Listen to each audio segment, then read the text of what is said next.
Thank you for having And we've got a room full here at Velma Jackson High School of our STEM students. And we're recording this for our other STEM students in Madison County Schools, our friends at Old Town Middle School, Angela Reed and Jatoria Kirksey, and my friend Vicky Parks over at Germantown High School. So a lot of our STEM students will see this. And we just got through watching some of your videos on your YouTube channel. And Oh we my gosh. put it to your website, lilianjudy.com. We Thank have here you. joining us from Lowell, Massachusetts. Yep. And you've been in Atlanta, came to the United States in 2011. So before we get into the plastic engineering and what all you do, and we got some great questions about it. Okay. Why don't you tell us about how you got to the United States and your story of coming from Ghana in 2011 and just your path to get to where you are? It's very interesting.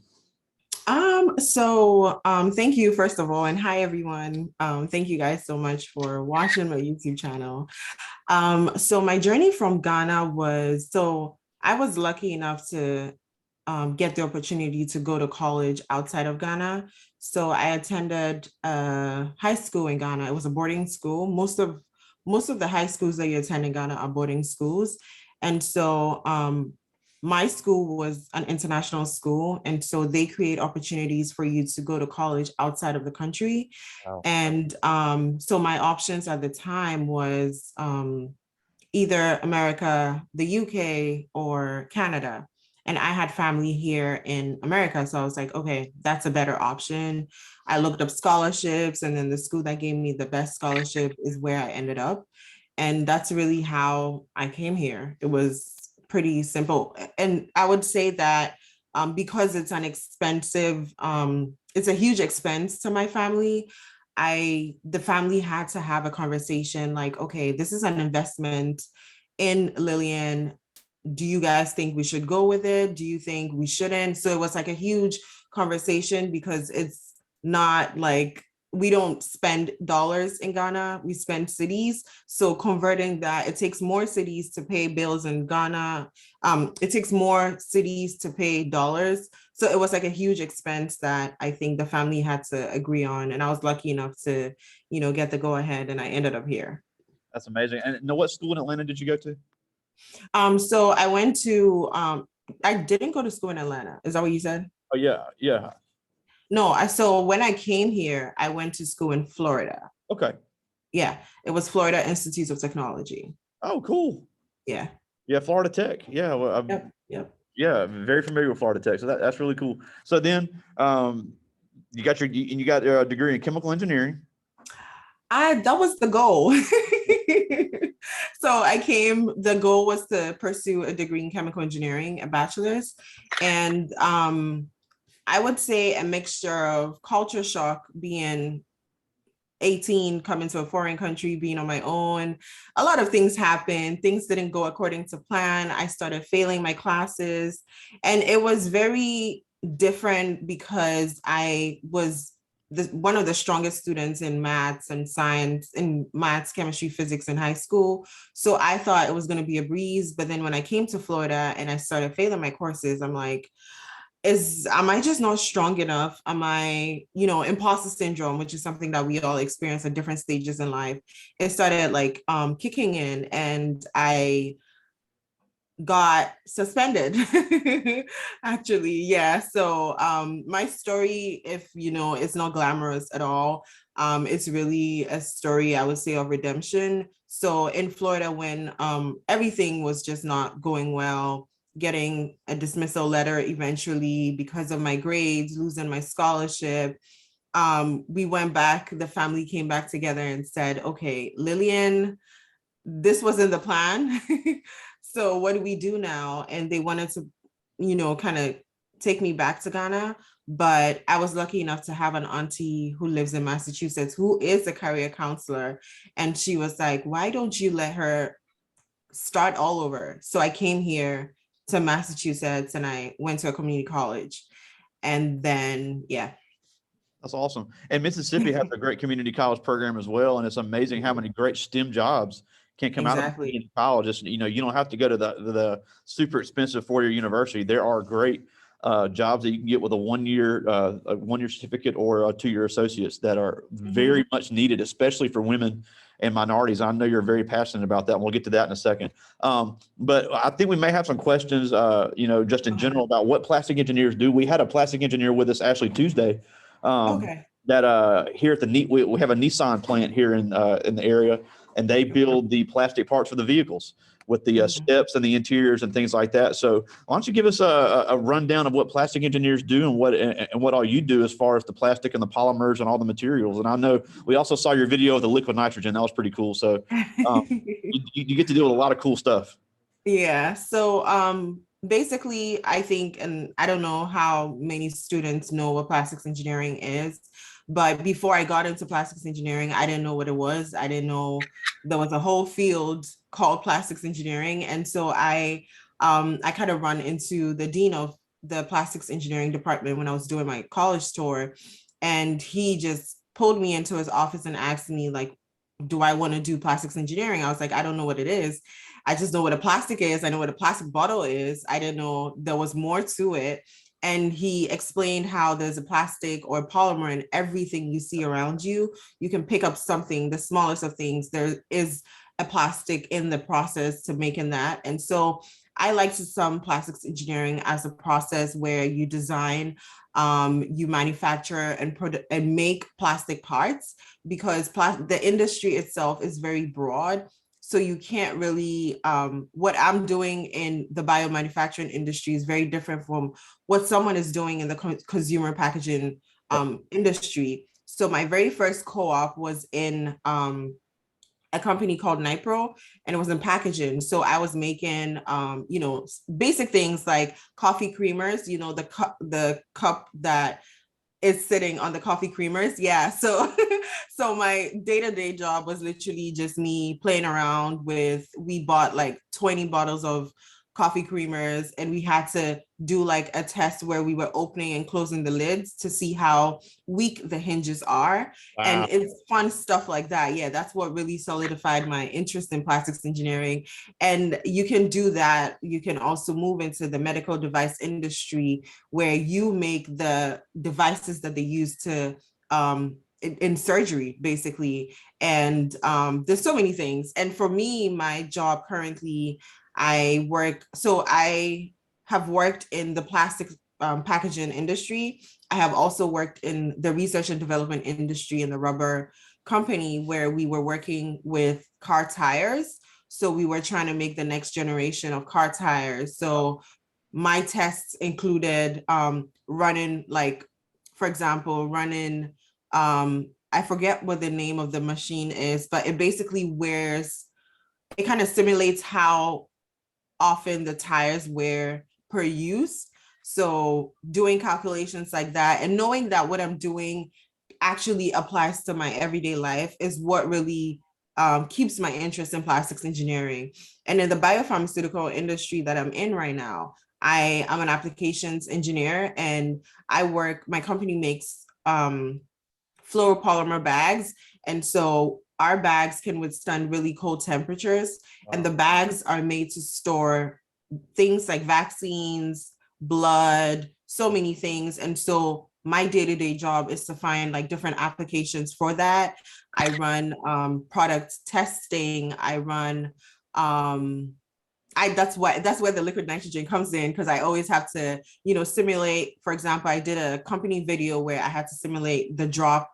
Like if you're using it in the lab and it drops, like, is the bag going to be damaged, and is the contents of the bag going to be damaged as well? So it's really fun, cool application tests that I do day to day. Yeah, that's really cool, because somebody makes this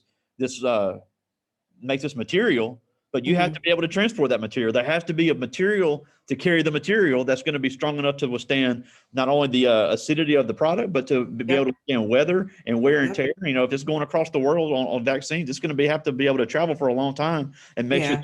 Hey, wow, that's a lot of science and playing around involved. Actually, you say about the polymers, the University of Southern Mississippi here in Mississippi has a polymer science program. So there is a polymer program here in Mississippi. And And also, a lot of these community colleges are moving more towards the material engineering and the mechanical engineering, because that is a big part of what you do as well. Now, Yeah. what are some of the other products or things that you've built and dealt with? So I can think of, like in school, for example, we have like a final design projects that we work on. And my team and I decided to make a coaster for a coffee cup. And so we had to design what we wanted to do. And then I actually have a picture of it. I don't know if I can share my Yeah, you can share screen. your screen. Go ahead. Okay, so let me just share that.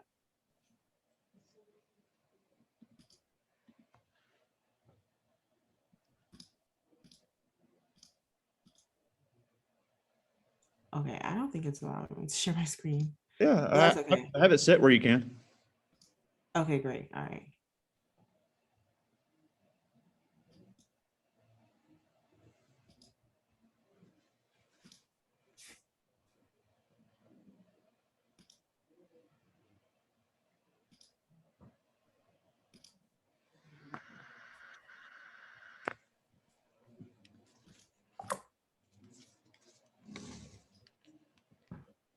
Okay, I think it's an issue on my end, but that's okay. That's fine. So basically we just designed like a coffee coaster in the shape of our school mascot, which is a river hawk. And we actually got to make that entire go through every step from design, picking the materials to actually injection molding the part to actually presenting that in front of everyone and actually handing out a few to people. And that was really fun. What else have I worked on? One of my co-ops, I worked on film, paint protection film. So it was a type of fluoropolymer that sits on the hoods of cars to protect the paint on the car. So if you're driving and a stone hits your car, it doesn't scratch it or anything. So it's mainly to protect the paint on the car. And it was something that was really cool to me because I didn't even know there was something like that, honestly. Yeah, And being able to be a part of the process in picking what material to use and picking what material to co-extrude together to be able to get the durameter or the hardness or the tensile strength that we need, like so many things that go into basic things that we have around us. And I think it's really amazing to be a part of that process. that's awesome. Now, I do want to also ask, what type of technology do you use for some of these projects? Because obviously, with STEM, engineering technology is always changing. You discover new materials. So we always try to encourage our students that, they need to know more than just TikTok and Snapchat. They need to be up on all the latest technology and the latest software. So how many different types of programs are you using on an everyday basis? Ooh, so I don't focus a lot on programs, so I'm more hands-on. So when it comes to technology, it's more of the companies that we partner up with. For example, we have a device called a plate freezer where we store the bags. And most of my tests, I do them with water.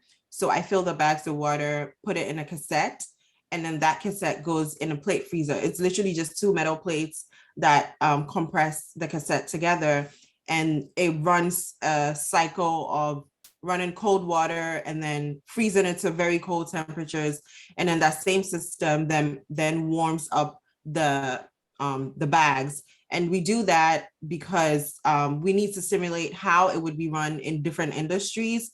And when it comes to technology, that is always changing. There's always improved technologies with that. There are always newer devices. There are always better, faster ways, because now everything that we work with, we're trying to reduce the cycle time of our products. And so the way I keep up with trends is just really trying to read up on so many different improvements on those technologies. Yeah.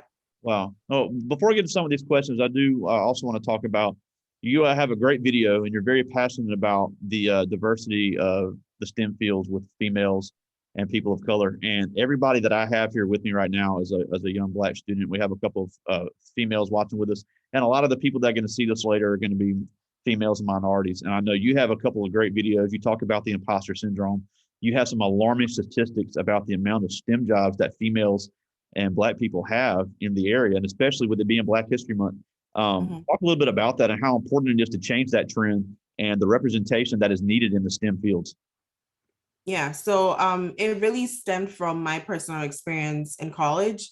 I was one of two Black girls in the plastics engineering program in my school. And it was very intimidating most times because we kind of found ourselves it was just us all the time. And I most of the time it made me feel small, honestly. And the guys in the class were not intentionally trying to do that, but it just so happens that just being the only Black person in the class, it affects your confidence. And so that's where that came from. And I had to fight really hard with my friend, and we had to, push our way through to, making sure that we fit in, because there were times where they would be, they would get probably past exam papers and be studying them for a test. And it would just be a group of guys in the library, and we are here, we don't have anything because there's no one that's passed that information down to us, but then the guys always seem to have it. So we had to push our way through into those conversations to be able to, participate and also benefit from it. And it then translated into the industry. My very first co-op, it was myself and another co-op. He was a white guy, and the first time we had to live together. And the first time I kind of interacted with him, he basically said, I don't like people. So basically, don't talk to me. That's what he said. And I was like, okay. And it translated into the work that we do, because they gave us a project, and he basically told me, he was like, you handle making the presentation and I'll do the work. And I was like, we both have the same degree. So what makes you feel like I should be the one to do the easy part of the job? And so that then translate. And because I was the only Black person on the team, and also being the only woman on the team, I lacked the confidence to even come out and speak out. And then it translated into every space that I find myself in. I'm always the only Black person. And it's really sad, because I know that there's so much talent in the Black community, but then there's no access, or there's no, the information is not out there. People are not seeing themselves being represented. And when I started creating content on social media, I have had a lot of, young girls reach out to me to say that, oh my God, I see what you're doing, and I see that you're an engineer, and it gives me hope that I can also do it. I see that you've also been through the same struggles that I've been through, and so I can also do it. And I think that it's so important to create diversity in different teams in the workplaces, because women bring a different perspective to the teams, and being diverse, we also bring our stories, our backgrounds, our experiences then come to impact whatever we're working on. I know that I've been in teams where, being the Black woman in the team, like for example, we're talking about making, I remember this was, we're trying to make a part that we were trying to make, I don't know if I can say it, but it was something that was going to benefit mothers nursing. And it was just all guys making this decision, and I was the only girl. And I was like, okay, why don't we, try to see it from the mother's perspective? How easy is it going to be for her? And they hadn't even thought of it that way. And these are simple examples of why we need to have so much diversity in our teams, not just because we want to make noise and, speak up for Black people, but it's because there's something that we bring to the table. And especially with something like that, when you're looking at the public health of females that are nursing, that's extremely important to have a female's perspective. Even if I had the skills, there's no way that I would not want a female's perspective on something that's going to be. That's exactly, yeah. Yeah, but that's great that you're so passionate about that, and I really hope our young people are hearing that. But I do have a few questions from the students, and these are all really good. The first one is Brian McMurtry. He's in 10th grade, and he asked, "What's the most complex thing you have ever made or worked on?" The most complex thing I've ever made or worked on. Ooh. I would say it was at work, and I had to design a manifold for our plastic bags, and I had no idea what it looked like. I had no idea what it was supposed to do. They just told me, do this. So I had to do the research to find out exactly what the purpose of this was, and kind of brush up on my design skills, because I genuinely don't really like design. So I had to do it, and it had so many small intricate parts that I needed to pay attention to, and so that was very tough for me. So I would say designing that manifold was probably the toughest thing. Yeah. So it's not only the creation of the product, you have to figure out a way to seal it, and Yeah. that's a lot that's easier Yeah. said. And now this is Zarius Cooper. He's in ninth grade, and he asked, "How long does it take to make a product out of the materials you create?" How long does it take to make a product? It depends on the product, first of all. If it's something as simple as a plastic bottle, you can get it done in a day. If you have everything, if the design is finished and you just need to figure out the materials and all that, I would say it takes time, depending on the process you use. If you're going to do it via injection molding, for example, it takes time to cut the mold. So you send it over to the mold makers for them to cut it and everything. So that process takes like a couple of months, like 3 to 6 months. And yes, and with COVID, it increased the lead time to like 9 months. So it's crazy, but that is the longest part of it. Once that's done, it's just a matter of like enhancing the process, troubleshooting, making sure that all the parameters set for the injection molding process is set. So I would say it takes a couple of months. But then if it's in the industry, for example, they already have the mold ready. They're probably just going to change the color or something. So that's a shorter process. But if it's a whole new product, it takes long. Wow, and I can only imagine about a complex product that could take probably a year or longer. Yeah, it does. Now this is Camaria Smith, and she's a ninth grader, and she asked, how do you convince people you're qualified when they find out you're not from America? Yeah, that's that's the toughest part of my job. I let my work speak for itself, honestly. And for me, I come from a place of transparency most of the time, and I don't try to dwell on what I don't have. I think my focus is on what I can bring to the table. And so you can see that I have a degree. You can see that I have all this experience. If you think you're going to hold on to the fact that I'm lacking in one area that doesn't even impact my job, then that's on them. And so I also go in with an open mind, knowing that there are people who would not give me an opportunity because I have this background, but then there are also people who see my importance. So I think that just really having that open mind to know that, yeah, you will probably face things like this, but then believe in yourself and just know that you're bringing something to the table. Yeah. Okay. Now this is Reginald Cooper, that's Zarius' brother. He's in 10th grade, and he asked, how would you describe the process of testing when you're creating a plastic product? Testing is fun.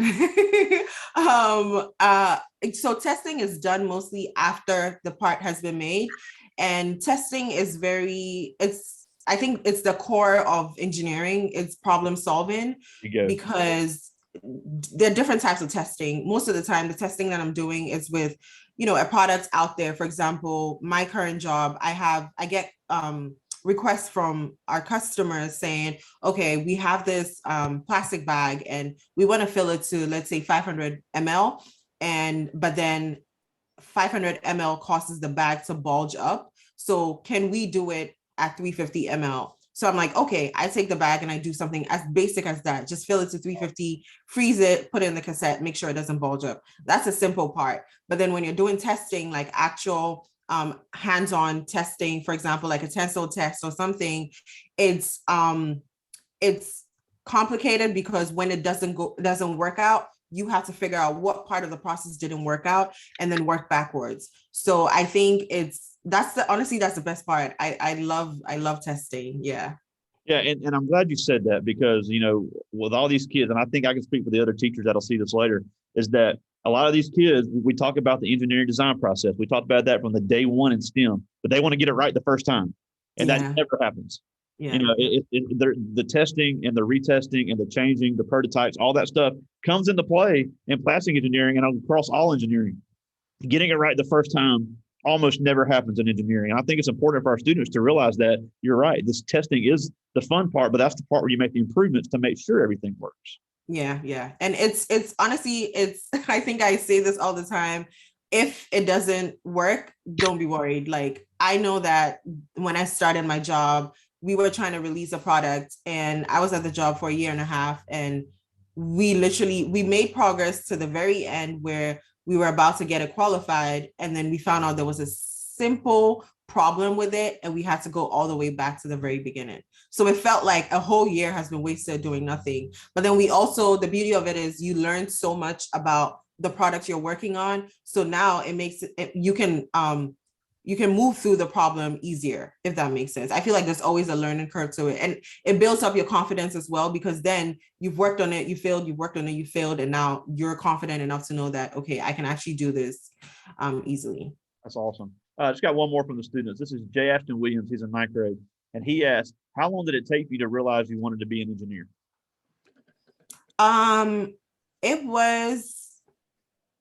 It didn't take me long, honestly. I think when I realized that my strengths were in math and science, which I think is something everyone says, I had two options. I wanted to do engineering, or I wanted to study actuarial science, because I really, really love math. And in making the decision to be an engineer, coming from Ghana, the determining factor was really the school that was going to give me aid. And the school that gave me aid was an engineering school. So once I started, I was like, oh my God, this is even much more interesting than what I thought actuarial science would have been. And so it was very easy for me, honestly. I didn't expect it to be this hard, but I think it was easy, and I love the journey that it's taken me on, honestly. That's awesome. And Lilian, we thank you so much for joining us. We're almost out of time. And you just it's such an amazing story and such a great presence on social media. And it's really a testament to what is possible in this country. But before we go, I do want to ask, you didn't grow up in the United States. You grew up in West Africa. Yeah. And then you came to the United States, and yet you faced, it's hard enough to be Black in America, but you were a foreign Black person in America, to make it even harder. But yet you've done some amazing things. You've got a great presence on social media. We see the work you do and all the other, and you're just outspoken about getting minorities involved in STEM. So what can these young Black kids do that are with me today, and the ones that'll see this later, and we have other minorities that'll see this later as well. What can they do right now to become as successful as someone like you has become? And you face more obstacles than any of them are ever going to face, just being an. So what can they do now to follow in your footsteps? I think you should continue to dream. Honestly, I had a goal.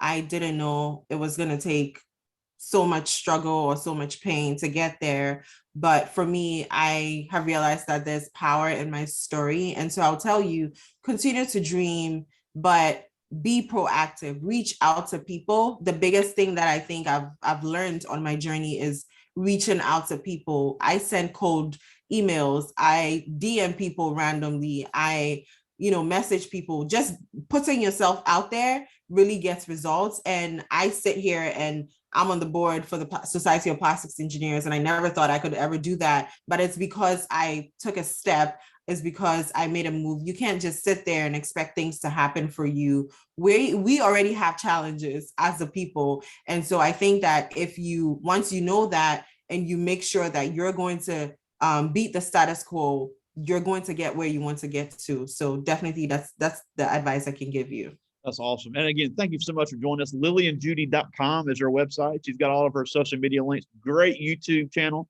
with a lot of advice, not only about STEM, but just about life, and just so much for all you young females and young minority students to get. And just a great presence on social media. And we thank you so much for joining us. Great stuff. We know you're really busy, so we really appreciate it. Thank you so much for having me. I really appreciate it. And to anyone watching, listening, I'm always open to give you advice, mentor, anything you can, any question you have, feel free to send me a DM or anything. I'm always an open book. So thank you so much once again. Yeah, Lilianjudy.com, Lilian Judy, Judy.com. Great website, very well done website. And then, like I said, great YouTube playlist, and all your links to your social media are on there.